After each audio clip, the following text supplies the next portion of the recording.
Hello student, कैसे हैं सभी। उम्मीद करता हूं सभी ठीक होंगे। एक बार फिर से स्वागत है आप सभी का आपके अपने यूट्यूब चैनल पैशन केमिस्ट्री पर। आज हम थर्मोडायनेमिक्स में टॉपिक लेके आए हैं spontaneity criteria with Gibbs energy या गिब्स फ्री एनर्जी भी आप कह सकते हो। तो जैसे मैंने कल के जो लेक्चर था उसमें आपको समझाया था कि स्पॉन्टेनिटी क्राइटेरिया को एक्सप्लेन करने के लिए विद एनर्जी गिब्स को नोबेल प्राइज भी मिला और उसके एक सिंपल सा मैंने आप कह सकते हो डेरिवेशन फॉर्मूला भी बताया था। और उस टाइम पर हमने क्या बताया था, गिब्स फ्री एनर्जी को डिफाइन भी किया था। ठीक है, और कुछ मैंने एक ऐसे फॉर्मूला बनाया था, delta G not is equal to delta H not minus T delta S not. ये नोट का मतलब मैंने बताया था कि जो आपकी कोई भी प्रोसेस होगी वो स्टैंडर्ड टेम्परेचर और प्रेशर पर होगी। नोट का मीनिंग ये था। क्लियर है। तो आज हम कैसे गिब्स ने कोई भी रिएक्शन जो है वो स्पॉन्टेनियस है उसके लिए जो डेल्टा जी की वैल्यू है, क्या है, जो डेल्टा जी की वैल्यू है वो कैसे होनी चाहिए उसके बारे में एक्सप्लेनेशन दी।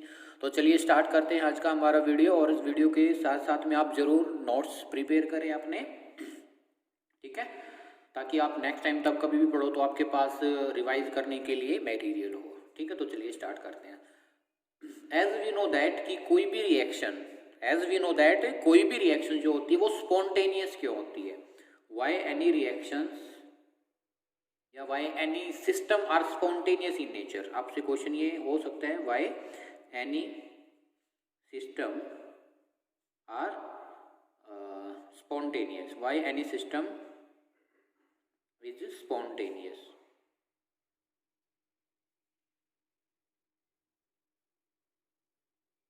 बोलो तो क्या होता है। मैंने इस क्वेश्चन अगर ये आता है तो आपने बोला कि सर इफ जो डेल चेंज इन एंट्रोपी, और ये एंट्रोपी क्या होनी चाहिए, टोटल चेंज इन एंट्रोपी अगर पॉजिटिव है, और ये टोटल चेंज इन एंट्रोपी आपने कैसे निकाला था, change in entropy of system plus change in entropy of surrounding. बोलो यस और नो। अगर इसमें अगर आप ऐसे ही क्या निकालते हो, टोटल चेंज निकालते हो और आपके पास डेल्टा एस टी क्या आता है, पॉजिटिव, क्या आता है, पॉजिटिव, तो भी आपकी रिएक्शन क्या होगी, जो या प्रोसेस है या सिस्टम में कैसा होगा, स्पॉन्टेनियस, स्पॉन्टेनियस।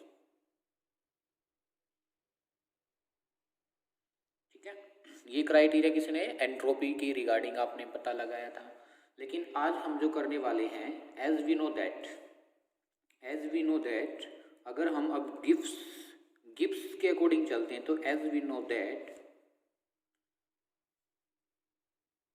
अगर हम नॉर्मल कंडीशन पे ले delta G is equal to delta H minus T delta S. बोलो यस, लिख सकते हैं, नहीं लिख सकते। किसी भी कंडीशन पर गिब्स फ्री एनर्जी का रिलेशन ये बन सकता है। ये स्टैंडर्ड कंडीशन पे था और ये क्या है, किसी भी कंडीशन पर है। ठीक है, तो अब यहाँ पर जो क्या है, यहाँ पर जो क्या है बेटा, बोलो, जो ये टेम्परेचर है, क्या, जो ये टेम्परेचर, इसको इक्वेशन 1 रख लेना। इन इक्वेशन 1 जो ये यहाँ पर टेम्परेचर लिखा गया है, रिप्रेजेंट किया गया है, ये टेम्परेचर है सराउंडिंग का, सराउंडिंग टेम्परेचर। इसका टेम्परेचर ये सराउंडिंग का टेम्परेचर है। Is that clear. अब यू नो दैट ऑल्सो कि ये सराउंडिंग का टेम्परेचर है, और आपको अगर फाइंड आउट करना है डेल्टा एस जो है, चेंज इन एंट्रोपी टोटल, वो क्या होता है, बोलो, डेल्टा एस ऑफ सराउंडिंग, लिख सकते हैं, नहीं लिख सकते, delta S plus Q surrounding divide by temperature of surrounding. अगर टेम्परेचर की वैल्यू अगर हम लिखते हैं क्या, सराउंडिंग टेम्परेचर, तो सराउंडिंग का टेम्परेचर और हीट का रिलेशन ये होता है। इसको इक्वेशन 2 रख सकते हो आप, इसको इक्वेशन 2 बना लीजिएगा।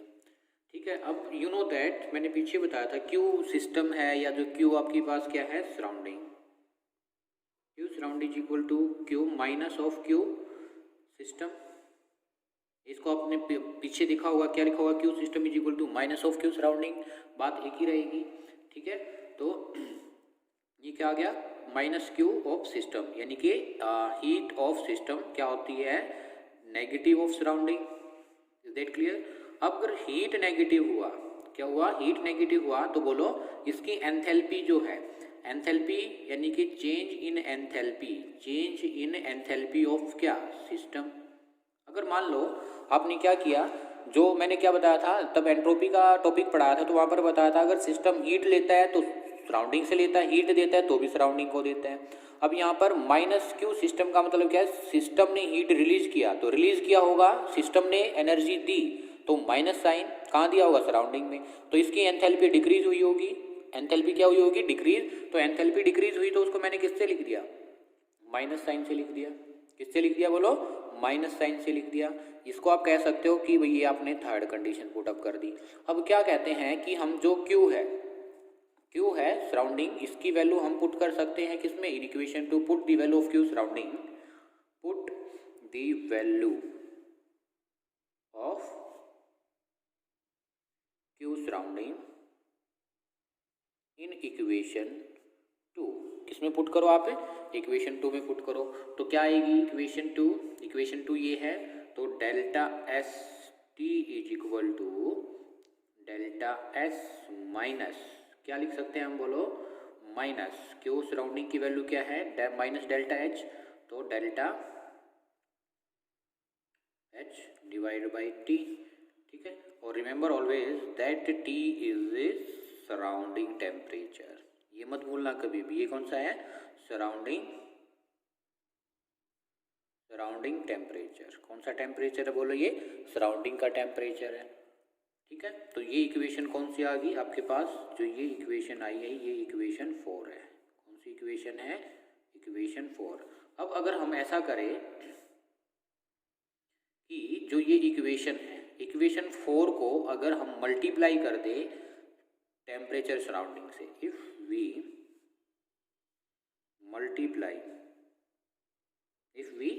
multiplied equation 4 by surrounding temperature,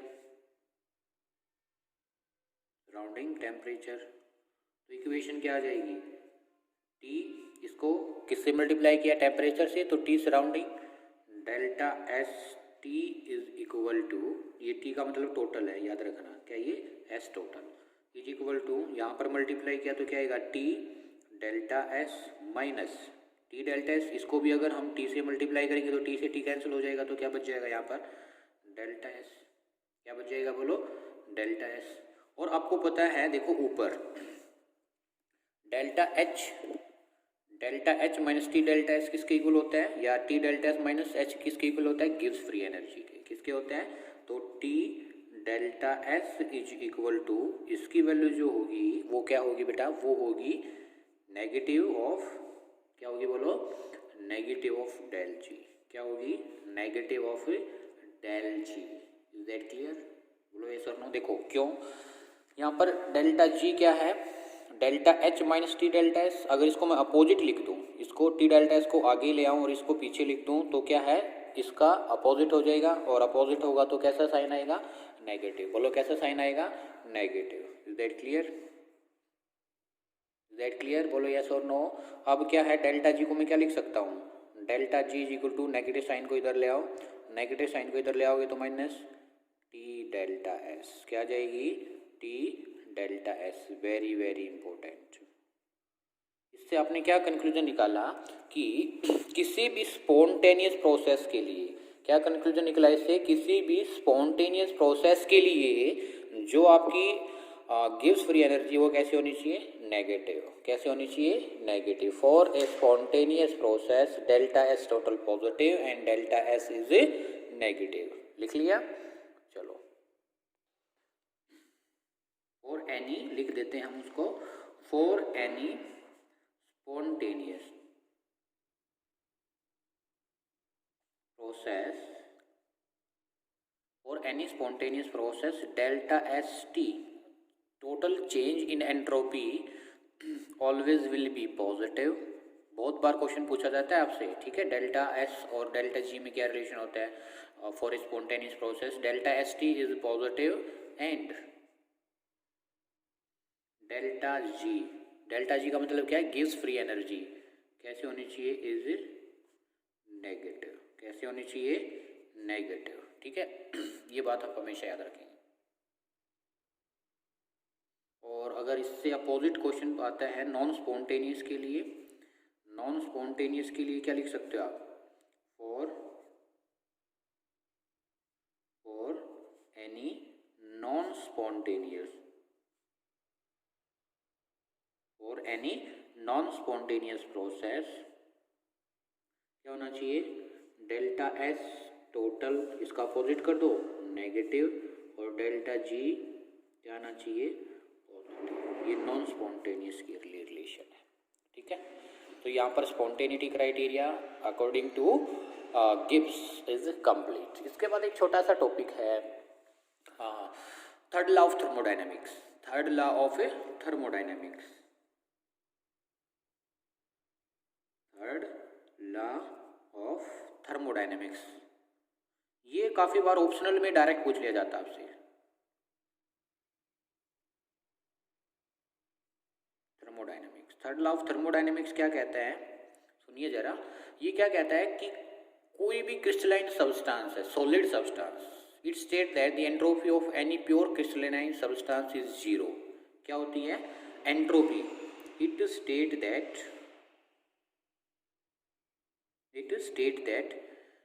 the entropy of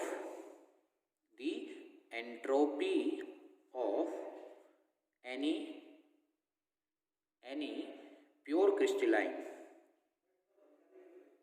pure crystalline substance, ये सब्सटेंस जो प्योर क्रिस्टलाइन का मतलब क्या है? स्ट्रक्चर होती है क्रिस्टलाइन, सॉलिड जो होते हैं उसकी स्ट्रक्चर होती है क्रिस्टलाइन टाइप की, तो इस वजह से क्रिस्टलाइन यूज किया है। और उनकी जो क्रिस्टलाइन सॉलिड होते हैं, जो प्योर क्रिस्टलाइन सॉलिड होते हैं, उनकी जो एंट्रोपी होती है बेटा जी वो कैसी होती है? Is zero. आपसे डायरेक्ट पूछा जाता है, ठीक है। एट, लेकिन टेम्परेचर क्या होना चाहिए? At absolute zero temperature, at absolute zero temperature will be zero absolute, ठीक है। क्यों? क्योंकि अगर जीरो टेम्परेचर नहीं होगा तो आपका क्या है? एंट्रोपी इंक्रीज होगी एट लोअर टेम्परेचर। अगर टेम्परेचर को आपने इंक्रीज किया तो एंट्रोपी भी क्या होगी? इंक्रीजेज, ठीक है। सिंपल जो एंट्रोपी है एस, डेल्टा एस की बात नहीं कर रहा हूँ मैं, simple S entropy is directly proportional to temperature at lower condition. If temperature absolute zero, अगर हमने क्या किया? इफ वी टेक टेम्परेचर कैसा? एब्सोल्यूट जीरो, क्या ले लिया? एब्सोल्यूट जीरो केल्विन, जीरो क्या ले लिया आपने? केल्विन, ठीक है। और आपको एब्सोल्यूट टेम्परेचर को आप कैसे याद कर सकते हो? ओके की फॉर्म में भी याद कर सकते हैं, ओके। अब क्या होता है? जो केल्विन क्या रिलेशन क्या होता है? 273 डिग्री सेल्सियस। अगर आपको कोई भी डिग्री सेल्सियस टेम्परेचर दे रखा है, उसमें कितना ऐड कर देते हो? 273 प्लस डिग्री सेल्सियस वैल्यू। अगर आपको अब 0 केल्विन दे रखा है तो इसमें क्या करना पड़ेगा? 273 प्लस 0 डिग्री, और इसको 0 डिग्री अगर सेल्सियस दे रखा है तो कितना आ जाएगा? ये इसको इधर ले आओ, सेल्सियस में निकालना है तो -273, कितना आ जाएगा? -273, ठीक है। इस तरीके से आप फाइंड आउट कर सकते हो, ओके। तो ये क्या था? Third law of thermodynamics, third law of thermodynamics. Is that clear? Yes और नो? Very good. अब है इसके बाद एक छोटा सा टॉपिक इनिशियली रहता है, काफ़ी बार दे देते हैं आपके एग्जाम में, zeroth law of thermodynamics. First law भी कर लिया, सेकंड भी कर लिया, थर्ड भी। इसके बाद जो सबसे स्टार्टिंग इसी से होती है, ठीक है, जो zeroth law of thermodynamics, zeroth law of thermodynamics. इसको काफ़ी बच्चे या काफ़ी जो टीचर है नेग्लेक्ट भी कर देते हैं, लेकिन काफ़ी बार इंटरव्यू में पूछ लिया जाता है ये बात। Thermodynamics, zero law of thermodynamics. ये लॉ क्या कहता है?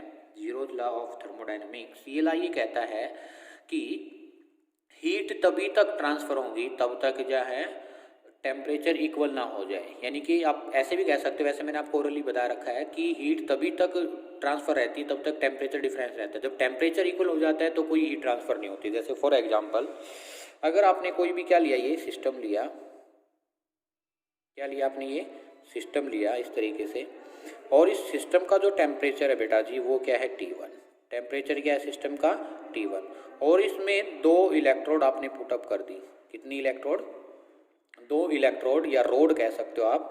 2 इलेक्ट्रोड आपने पुटअप कर दी इस तरीके से। इसका जो टेम्परेचर है वो है T2 और इसका जो टेम्परेचर है वो कितना है बोलो? वो है T3। कितना है? T3। ठीक है, कोई भी आपने सिस्टम लिया, मान लो कि ये कंटेनर है, क्या आपका ये कंटेनर है, और ये जो कंटेनर है ये आपका है गुड कंडक्टर ऑफ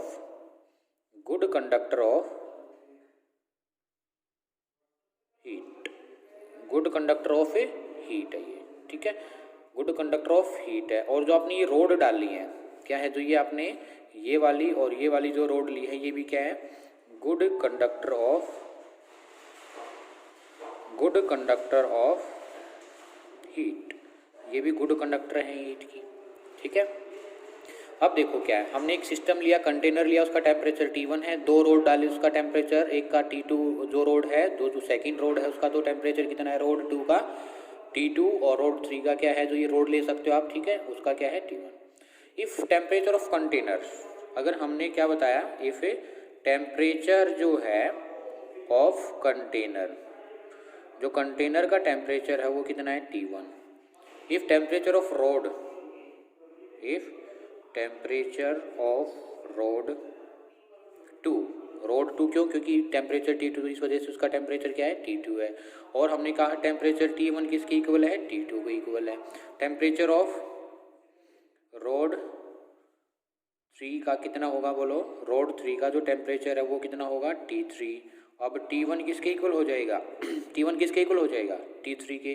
अब इस इक्वेशन 1 और इस इक्वेशन 2 को अगर हम एडअप करते हैं, दोनों को क्या करते हैं? एडअप करते हैं, तो हमारे पास क्या आता है बोलो? So temperature of rod T2 is equal to temperature of T3। मतलब इन दोनों को इक्वेशन और 2 को ऐड करूंगा तो T2 is equal to T3, और T2 is equal to T3 हो जाएगा, तो हीट ट्रांसफर वहीं पर क्या हो जाएगी? बंद हो जाएगी। Stay that heat transfer takes place. इससे क्या पता चला हमें कि हीट तभी तक ट्रांसफर होती रहेगी तब तक ये कंडीशन नहीं आएगी। ठीक है, it state that heat transfer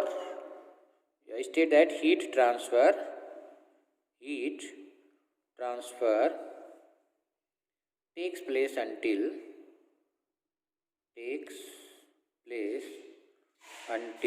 कब तक?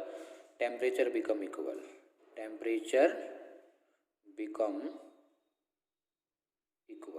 तब तक एक समान टेम्परेचर नहीं हो जाएगा, तभी तक सिर्फ हीट ट्रांसफर होती रहेगी। Is that clear? यस और नो? Very good. तो ये क्या था? Zeroth law of thermodynamics. क्या था? Zeroth law of thermodynamics. तो क्या क्या हमने आज डिस्कस किया, एक बार उसको डिस्कस कर लेते हैं हम। पहले हमने आपको ये बताया स्पॉन्टेनिटी क्राइटेरिया क्या होता है। स्पॉन्टेनिटी क्राइटेरिया में हमने क्या किया, आपको गिब्स ने कैसे उसको एक्सप्लेन किया, और एंट्रोपी से हेल्प ली। एंट्रोपी को उन्होंने एनर्जी की टर्म में रिप्रेजेंट किया। ठीक है, वो आपने पीछे देखा है, तो एक बार दिखा देते हैं आपको कि उन्होंने क्या बोला कि सिस्टम